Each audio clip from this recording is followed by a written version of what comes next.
Hello and welcome to the first area we have done basically nothing in, Auburn. This is probably my least favourite area to explore, partially because by the time you actually get around to doing Auburn, you haven't really had much of an opportunity to explore it before. You've only really ever used it while navigating through other places. So it ends up getting kind of left by the wayside, which means this is probably the area where we'll have the most to do. So this video at least will probably be one of the longest ones in this section. But there we have something we've been ignoring for a while. So that one race I think wanted us to have that we didn't have. The race car driver and that stunt ramp as well.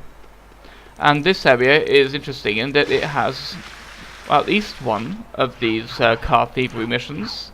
But it also has another one which we'll see afterwards immediately. So that's interesting. One of the few areas to have two of those. So here we are, the first vehicle to steal. It's this nice little black number that I quite like. I believe it's a performance car, not a compact, because it looks fairly bit too big to be a compact, and certainly not a bulky car. We have to take this one quite far. We have to take it all the way to Popolado's area, so after the initial leg of the journey, I'll take us just straight there, because it's quite a long journey to take.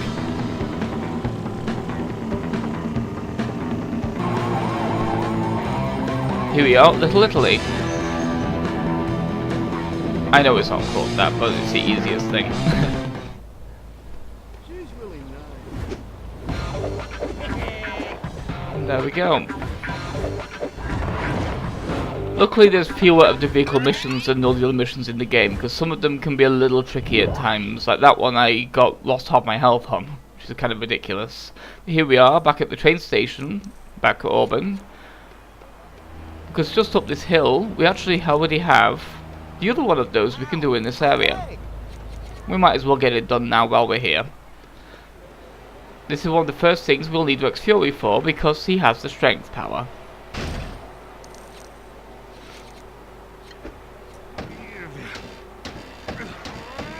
Now, I mentioned how weird this must be for Rex to have Chase basically requesting him to be stealing stuff, but there we go. Unless it's like the Exorcist is possessed by the spirits of Rex Fury, in which case, interesting. And of course, this is actually one of Rex's personal vehicles. Not just any vehicle, the ones that Rex Fury breaks open are specifically his vehicles. Hence the big, really chunky and very red, just like the T-Rex and the, I think, the flying vehicle that we got earlier. This one wants us to go all the way over here. So the chop shop. I'm sure Rex really appreciates us taking his car to a chop shop. Especially considering he's the one driving, he must be feeling really stupid right about now. To think, once above the food chain, now tearing apart Rex Fury himself's car. Chan Chuang is bouncing back.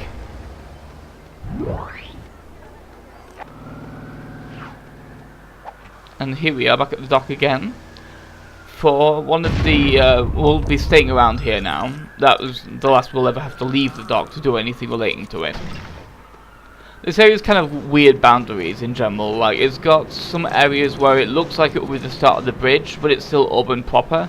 So some of the areas can be hard to know that they're actually in this area, and not in the neighbouring areas unless you actually know it. In general, Auburn is a weird area to explore, because it's just kind of a lot of low buildings. There's a lot of small platforming challenges to do, nothing particularly big or impressive or grand. It just kind of feels very flat, and it's very easy to forget what you've already explored because of just how many of these low buildings there are, and how easy it is to accidentally skip on top of them using the astronaut. It's just generally not my favourite area. I mean, in this area I actually spent a good like 20 minutes completely lost before I cut the video down, because I couldn't find the last character token I needed to get, and it was in such a ridiculous place for me to have missed. It's like, really, I passed through that place like 3 times, how did I not see it? But we'll see that at the end of the video. For now, this is a really well hidden character token, so luckily we went on the other way first so we can actually see it on the other camera angle. That's kind of mean otherwise. But I do like that they give you a camera angle where you can easily see it, so it feels a lot less mean than it is. Because it gives you a good hint about it, if you bother to follow that trail of studs, which is what that trail of studs really That's the purpose it really serves, is to get you to see that token and know it's there, I think. Because the studs themselves are barely anything at this point, they're hardly their own reward. After you get like 37 million of them, studs become just kind of a novelty really more than anything else. Just like at this point I just think of them as the breadcrumb trail from the Fable games. They're just there to show you where to go. They don't serve any purpose anymore. We have enough that we'll never have to get any more of them again at this point. We just are, because it's funny to see the number keep skyrocketing. I quite like the rods on this particular super build. That's a pretty cool visual thing that differs it from all the other parts of the all the other super builds. Because it makes it feel like it's got more structure than most LEGO things as well. Because as far as I'm aware, most LEGO sets don't have those kind of long rods. That tends to be a Technic thing. One more car now. LEGO tends to be much more simpler superstructures than actually having like internal skeletons and stuff. So that's a very interesting set because of that. So before we go over there, of course, we need to head up here because, as with every super build, that spawned a character token for us to grab. The hazmat guy. Those kind of character tokens though can be kind of mean, because super builds you kind of expect, oh, they'll just give me the token for doing the build. But some of them you actually need to interact with the super builds to get to, and that can be really hard to remember to actually do.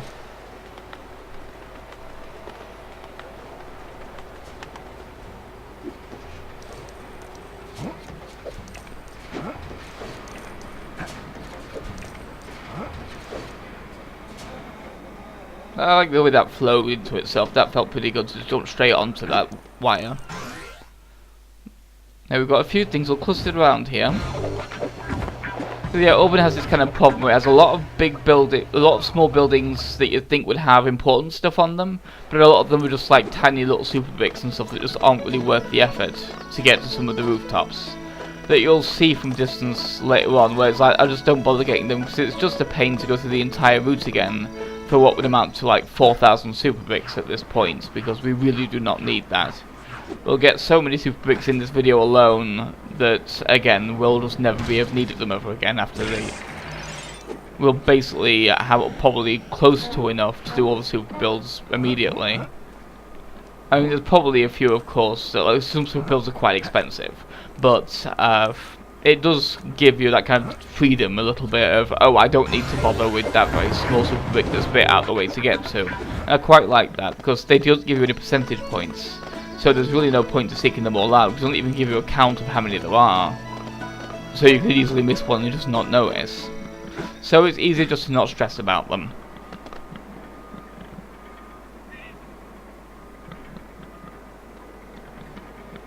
It's not like the music notes, for example, Banjo-Kazooie, where you have to get all of them to get a prize. It's just kind of meaningless. All it really is a means to an end, not the end itself. So a lot of the larger bricks I end up finding, I'm all fine because I'm expecting a character token where it instead gives me a brick.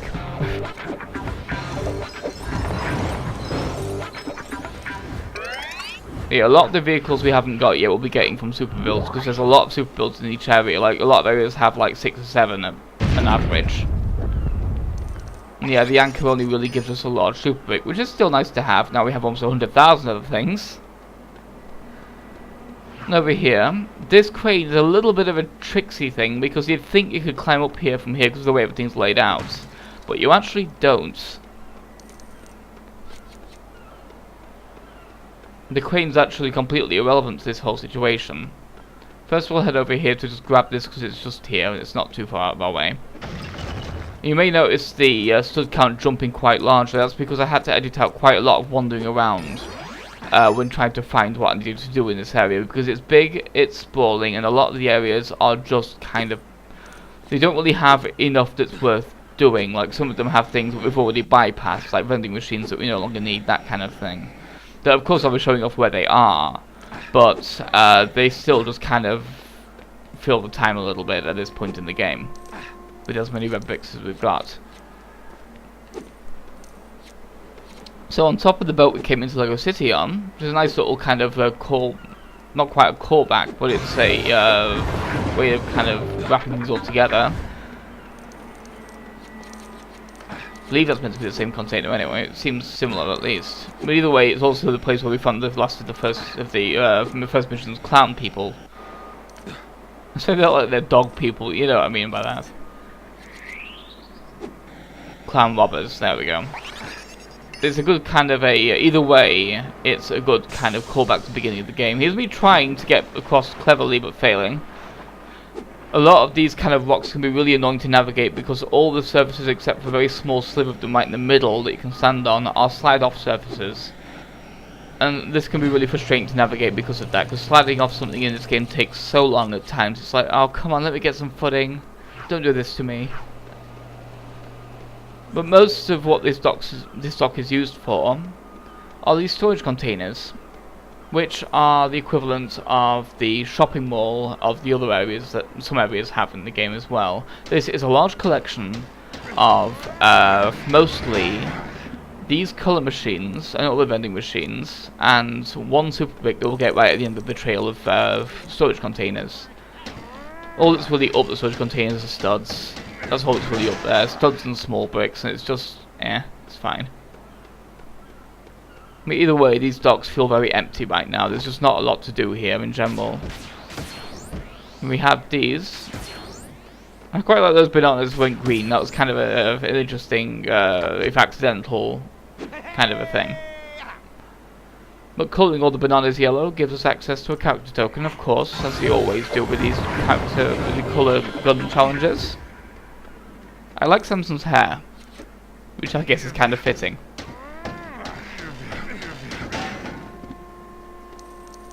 There's our dynamite machine.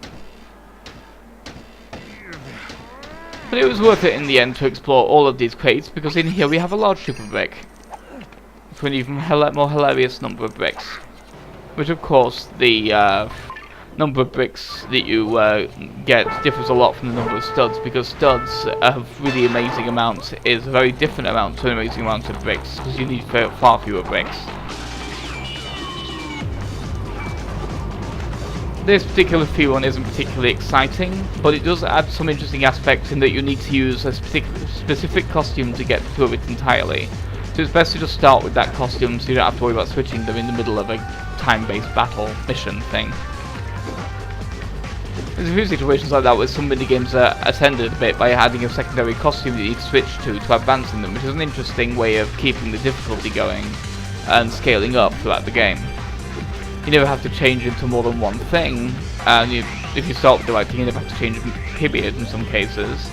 But it's an interesting way of keeping the variety going, of adding other kinds of interactions and navigations into these free run sequences, even if they aren't technically free runs like the chicken glide, or in some cases the jetpacks. It keeps things interesting.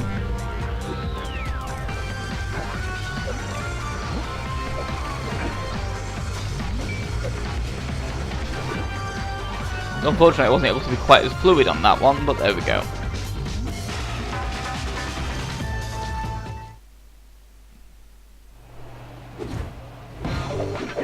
But yeah, that free one is a little bland, but it's okay. The free ones always feel a little fun to go through. It's a dull one to go through in that particular, compared to other free runs. It's just not as interesting as the others, which is its major problem. I quite like the different company logos you get, even if a lot of them don't get much play in the game, like the AJ Honeycomb logo, because it keeps it feeling like an actual commercial district for like multiple different companies storing stuff. These are the hardest things to find in this entire area, by the way. These little red boxes of red things that you need to colour in the right colour, because they are very tiny. As a result, they are very easily missed, and they always take me the longest to find if I forget about a certain item that I forgot about in this video. Those weren't the thing that gave me most trouble in this particular video, because I remembered enough about how annoying they were to remember where at least most of them were found, like what kinds of areas they were in. There's our builder over here, and this little track over here may seem important, but there's nothing on it. It's just not even studs really. It's just kind of an optional thing where you can wander around these pipes. But it's kind of dull, it's kind of flat, there's really no reason to do it because there's not even like a super brick at the end of it. It's just kind of there.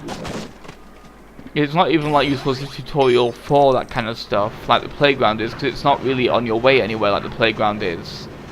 So it doesn't even give you that kind of thing, because at least the playground is what gives you every kind of interaction in the game. That just gives you walking on poles or along pipes, which is just a little dull. We'll be ignoring that for now though, we'll go into that later. For now there's something over here I wanted to check out. So I kind of want to keep things building to building to remind myself what I've already explored. So we just explored the back of this building, might as well explore the front. I believe that was the logic I was going with at the time. So usually we actually have a staircase at the top of this building, which is interesting. Those buildings aren't that nice. And of course we have our usual super build of a helipad up here.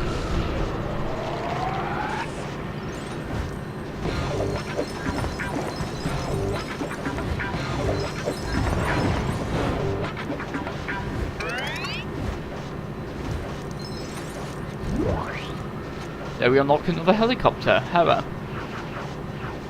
I quite like the name of that one. I'm always kind of a sucker for vehicles or objects named after mythology. I always find that kind of interesting.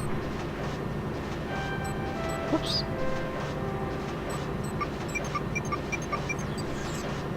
There we go. I'm going to blame that on the fact that I was partially blocked by Chase's body at the first pass. A feeble excuse, but the one I'm sticking with. But of course, before we actually take that obvious launch pad, I just wanted to check around the rest of this building just to confirm if there was anything else I've missed. Because that kind of thing can be really annoying, but it's just a few studs, that's fine.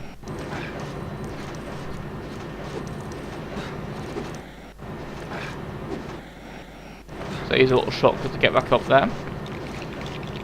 Yeah, another little example of how good the jetpacks can be, and that's obviously, the purpose of this is to launch us over here. So we can actually do this challenge over here. This is one of those challenges that I really don't like. One of the vehicle theft challenges that are just a little too frustrating for me. Especially in some areas where they're kind of maze like to get out of, because otherwise in those areas the guys have a lot of options to take. And it's so irritating to try and catch up to them if they take an option that's really difficult to follow up on. But luckily the helicopter's fairly fast on the uptake here, so I was able to get straight into a car. Occasionally, on some of these missions, I have had to wait quite a while for the helicopter to actually spawn the car. Because it's just like you have to wait for him to actually fly in, and then drop the car, and you have to find where he's dropped it and pick it up, and then the guy's had a massive head start, and you just can't catch up, and these missions are my least favourite thing in this entire game. As I have explained before. But you won't be seeing the worst of that in action, because any failures in these side missions I will cut out for time, because man, these videos are getting longer and long enough, really, without me keeping all failures in. And I'm keeping these in because they're more interesting than just follow the green studs rather, to the garage to put this in. The problem here is we're actually almost out of time. This guy goes straight to the Pagoda garage, which is only a bit to our left over here, so we need to catch up with him fairly quickly and do some fairly smooth driving. Of course, on my first pass here, he actually stopped right outside of the Pagoda parking garage. I actually stopped him just outside where his destination was anyway, so even after I stopped the car, I then got run over myself when I got out of my own car to give chase on him on foot. And so I wound up getting run over, and he wound up getting away, which was really frustrating. I was like, oh, I was right there. I was literally bumping up against the garage door, but luckily I managed to confuse his AI by almost crashing into him there. Which caused him to hesitate, which caused me to be able to do this. And get him trapped in get myself trapped in his axle. And he can't do anything about that. So there we are, we're a good enough distance away from the parking garage, which will of course make a straight beeline for. And yeah, now we also know, from me failing that mission the first time, where they go to the parking garages when they flee for you, or try to. Because otherwise there's no way to know where they'll be going, because you always catch them too quickly. Yeah, another neat vehicle, the Sphinx. Again, one we've seen in action, but one we haven't driven.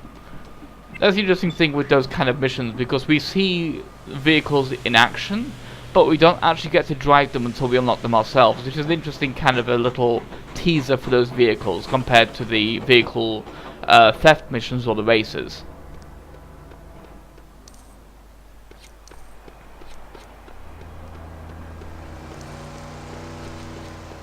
So up here there's a few loose ends to tie up as well. So let's head to the base of Auburn Bay Bridge, which is where the barriers between the areas can start blurring, especially just in this particular area. It's awkward about it, because the bridge and this area have a weird kind of an overlap that looks like it's not an overlap. But first of all, I was going for this because I remember this being the most annoying one. This is always the last thing I find in this area otherwise. That is the most annoying one to find, but I remembered it was in a canopy somewhere under some kind of building, so I knew what I was looking for at least this time for that one. Over here by the bridge we have the alien crate. So let's take care of that. And it kind of does a little clever thing where it tries to be a little tricky by putting us in a small cage and making us navigate out of it before we can actually chase the alien down. But then we're still like, miles away from anywhere the alien could actually possibly hide out, so it's still fairly easy to catch up to him and put the blade smack down on him. I don't know if those guys even have particular areas, or what happens if you fail to catch them, because I'm not even sure if it's possible to fail to catch them. But we've also, at this point, we've actually broken the point where we no longer need 300 bricks, we now need less than 300, which is nice. Every time that number of hundreds of bricks we need goes down, it feels like a good milestone. Of course that was a few bricks ago, but you know. It still feels good to have that many.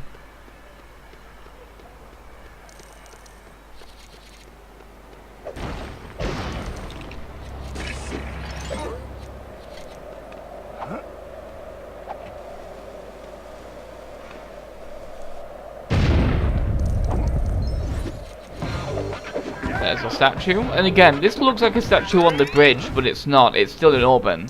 That's what's so weird about this. This doesn't count as the bridge. Before that part where the grey turns to a different coloured grey, that's where it changes to the actual Auburn Bay Bridge.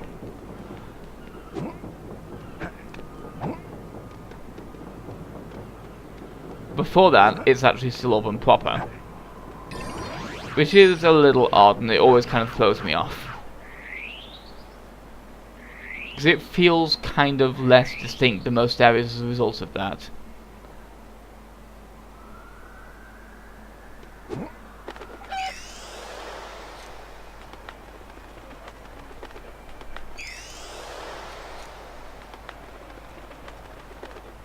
I do like you can see a lot of the landmarks in the distance from the area though. The skyline of Lego City is fairly neat, like the observatory and the radio tower in the far right. I believe that might be what used to be Blackwell Tower in the middle before it took off.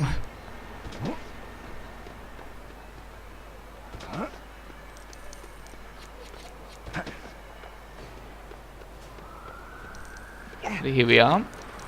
Over here we find our final one of these terrible little things that are so annoying to find. But we've found them all now.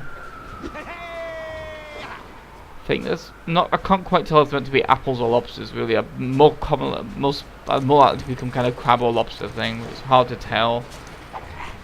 Might even be fishing tackle. I really can't tell, it's too small to see.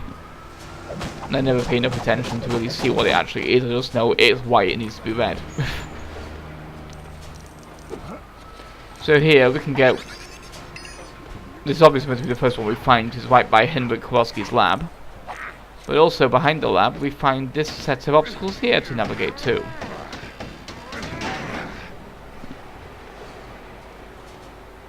That's nice, don't need that.